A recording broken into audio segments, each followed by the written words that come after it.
County, and he interviewed Mr. Partridge. So that's how that became a part of that story. Interesting. But, you know, go right ahead. No, I'm saying that's interesting. Now, was that dog they found 90 miles away their dog, the Partridge family? They don't know. They don't know. I don't think anybody got the body of the dog, but all they know is the dog never returned. They never saw Bandit again. The one guy, I'm trying to remember his name, he's a cryptozoologist. Maybe he'll come back to me. He goes around with a big a stuffed dog, and he calls it Bandit. So many people believe that it was. At any rate, though, whether it did or it didn't, Mr. Parker could see some similarities, especially since Linda Scarberry, she also described the Mothman's eyes looking like red rotating electrical lights. Very much a puzzle, you know. So it's odd. It looks like that the eyes would look electrical, but yet the body would be something, you know, biological, you know, flesh and blood. At least that's what it seemed to be. Interesting, too. And the height on it was around, what they said, around 6 feet? Yeah, 6 to 6.5 feet. I don't think anybody reported it. I mean, I think maybe a few might have reported 7 feet, but 6 to 6.5 feet, yes. How many reports in that area were they of that Mothman? How many reports did they get in that area? They claimed there was like 100 in West Virginia, southeastern Ohio. So that would be anywhere from like hearing something on the roof at night or seeing something dark. But you know, there were several. Like there was a woman in Charleston, West Virginia, that month of November 1966, going out, you know, to pick up a newspaper off a front lawn, and she saw the Mothman. The Mothman made several appearances to the Scarberry. If you want me to go into that story, I can. Yeah. Well, let's go into it. Okay. All right. Can you hear me fine? You're doing good. Okay, great. Well, it would have been about an hour and a half away that Roger and Linda Scarberry, with two friends, were at the TNT plant in Point Pleasant. It was like a lover's lane. I don't know why a married couple would have been at a lover's lane, but anyway, it was like a lover's lane. And they saw this creature, you know, walking. You know, they could see it in the TNT plant, but they couldn't see it completely, so they became frightened, and they decided to turn around and go back out to Route 2 and drive back to Point Pleasant. And that is when they're going down Route 2, they see the Mothman standing in the middle of the road, and they described him as pale gray, with a humanoid-type body, about 6 to 6.5 feet tall. And the wings were not feathers. Most did not describe the wings as feathers. They described them more as like bat wings, really. I don't know if there was any fur on the body. But anyway, as it was standing in the road, you know, as their car was coming up on the Mothman, he turns around, and that's when they see these red eyes and goes straight up in the air, almost like a helicopter. And, of course, it's very, very, very frightening. So as they're driving down the highway, the Mothman is trying to outrace the car. And they seem to lose him for a while, you know, as they're going down Route 2 toward Point Pleasant. And that's at the time when they had billboards along the road. And Linda Scarberry glanced over, and she thought she saw these red electrical lights on a billboard, which wouldn't have been unusual. But when that billboard was caught in the beams of the car, the lights of the car, she saw the Mothman perched on the edge of that billboard. And then he took flight. He started chasing their car again. And they said that his wings were so enormous that they actually hit the side doors of the car. Well, the Scarberrys and their friends drove immediately to the Point Pleasant police station, and they gave their famous report. There's eyewitness reports. They have them in the Mothman Museum in Point Pleasant.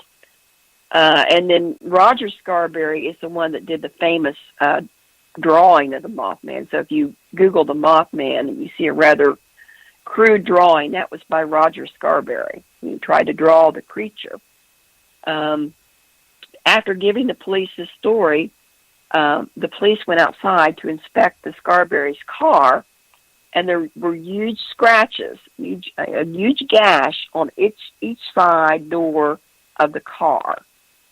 So they gave the report, went home that night, and Linda Scarberry claimed that the Mothman actually followed them home that evening. Oh, wow. And she said all night long he would look in the window at her. And she said and she's passed away too. Most of these witnesses have all passed away. She said that even to this day, this was a few interviews a few years ago, she will not look out the windows after dark.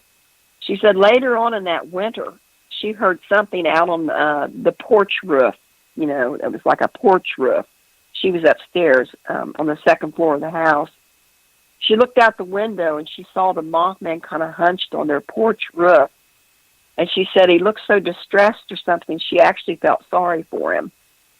But, and then, you know, a lot of these things just continued. How about people? Now, go ahead. Did any people go missing in that area when all the sightings of Mothman? No, not to my knowledge. None of the witnesses were ever hurt. There's no proof, even the dog. You know, I think I will scare kids on the ghost tour once in a while. Say, and Bandit was his only victim. Well, we don't know that for sure. Yeah. But no people going missing. But with the Mothman and the Men in Black and all the related things, and Edward Cold, you know, if you remember that part of the story, most people sensed something malevolent with all of these beings. It's funny the movies that these stories have spawned. You know, the Men in Black movies, of course, are not accurate at all. But we had appearances of the Men in Black as well in this area. And then in Parkersburg, about a mile south of Parkersburg, is where Edward Cold, if you remember that from the movie too, and also the book, he appeared to a local gentleman by the name of Woodrow Durenberger. That part of the story is also in the Mothman Prophecies movie, and the person who played Woodrow Durenberger was the character Gordon Smallwood in that particular movie. And you know, that's a part of the story as well. Even though Woodrow Durenberger never saw the Mothman, there was all kinds of UFO sightings at the same time, and appearances of these Men in Black who would interrogate either Mothman witnesses or UFO witnesses. So it was a pretty strange time here in West Virginia, and it probably lasted up until about 1970. But here in Parkersburg, even back in 1987, this story was given to me on the ghost tour by a young girl about a sighting up on Quincy Hill here in Parkersburg that sounded very much like the Mothman. Well, what was her sighting? Do you remember? Well, at that time, she was a teenager, so she didn't remember anything about the Mothman. But she and her boyfriend were going up on Quincy Hill, which is the highest elevation in Parkersburg. You can see the Ohio River from Quincy Hill. So they were going up on Quincy Hill, and this wing or something sort of came over the windshield of the car, and when the wing was withdrawn, they could only see the creature from the back, and she said it looked like an enormous insect, and the knees were on backwards, like an insect, you know, like a grasshopper or something. The knees were backwards. And it kind of shuffled across the road right in front of their car. And this was during the fall as well. So she went home and she told her parents about what she'd seen. And they said, well, wow, she didn't see any red eyes, but they said, that sounds like the Mothman. And so she gave me that story. And I'll tell you why I believed that story. It's because this is something that is not often published on the Mothman, but you can see it in the accounts in Point Pleasant. If you read the accounts, they all say the Mothman had a shuffling gait, and it was as if he wasn't used to walking on his feet, and he was very awkward when he was walking. And that was something that this young lady pointed out. She said it acted like it wasn't used to walking on its feet. So that was, it was an interesting story too, and that was 1987. Yeah, that's not that old. Yeah. What's interesting, though, from what you're saying too, is that it is showing aggression. Like chasing people in the car, trying to, and then coming back to the one woman's house and reappearing. It kind of it shows like aggression. But you remember the movie Jeepers Creepers, the original one? I didn't see that one. Yeah, but go ahead and tell me about it. Well, it's pretty much basically like they really beefed it up, like this creature was driving this truck. But basically, he was like the Mothman. He would look half human, half like what you're describing here. And I just kind of got a funny feeling, all the reports of the Mothman, some good screenwriter, hey, this is going to make a really good scary movie. Jeepers Creepers was actually a scary movie. It would actually I'll have to watch it. Yeah, you could Google it. I'll probably find it on YouTube.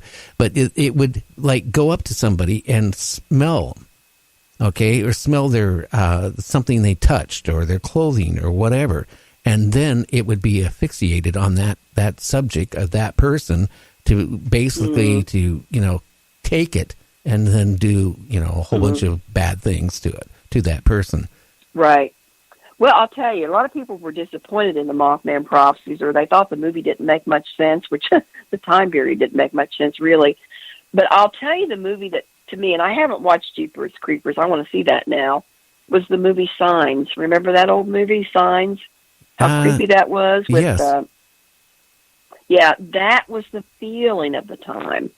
That captured the feeling more so than Mothman prophecies. I mean, it was good in a sense, but I don't know. It didn't exactly capture. I mean, they they have to have all these good-looking people playing these different characters. They changed all these characters, and they also added to that Richard Gere's wife had been killed in a wreck and all this stuff.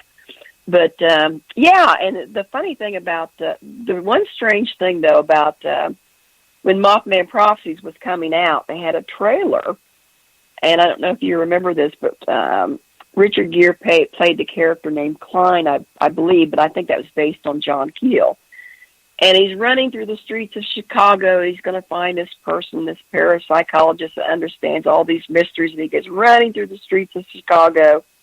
And there's a poster on a telephone pole. There were telephone poles back then. And on that poster, there's a picture. At the top of the poster, it says, missing. And there's a picture of a German Shepherd dog. And at the bottom of the picture, it says, "Where's Bandit?" But for some reason, they didn't use it in the movie. But I think Signs kind of captured the feeling of that time. Because I can remember being small and listening to somebody walking on a roof at night. It sounded like someone had just jumped out of a helicopter and boom, went on the roof about 2 o'clock in the morning. It would hesitate for maybe a couple of minutes, and then it sounded like there was a man walking on the roof. I was tiny, and I would scream for my parents, and they didn't believe me until they began to hear it too. We had tremendous poltergeist activity in our house. And what was going on in your house? Well, I mean, I think it was already set up for something because when we moved in, it was already haunted. There was a 12-year-old boy that had died of pneumonia in the house. But we were just very close to the partridges. Well, we were also up close to the power center for the town of West Union. And he would appear around power lines at that time. And the partridges were not very far from that either. And they were also having extreme poltergeist activity. And not only were we having that, going into 1967, these people were passing our house on a church bus, and they saw a UFO hovering over our house.